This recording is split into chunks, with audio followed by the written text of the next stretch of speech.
ikkinchi xotinida ekan. Sotuvchi ham aslida odam. Bizgacha bir voqea bo'ldi. Sizlarga hozir aytib beraman o'shani. Soat 10 kechqurun. Kecha bitta klientimiz keldi. Magazinda berkityapman. Hech narsa qolmagan sotiladigan.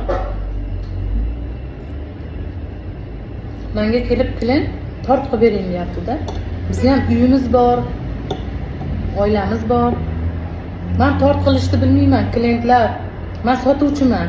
Masterlarimiz yo'q, hamma ketgan. Tort qilib berasan deb turibdi-da u klient. Nima qilishimni bilmayman. Men tort qilishni bilmayman desam, yana qilib bering deydi.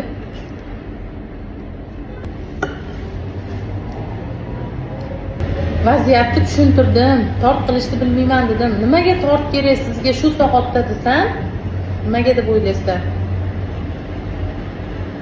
Ikkinchi xotinida ekan.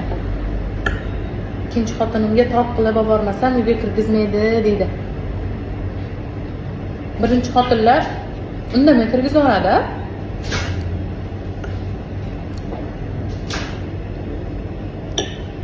U yo'q, bu yo'q. Tort qilishni bilmaganimga yana sotuvchi aybdor. Klient achchiq qilib, xafa bo'lib chiqib ketdi. Menga o'xshagan sotuvchilar bormi oramizda?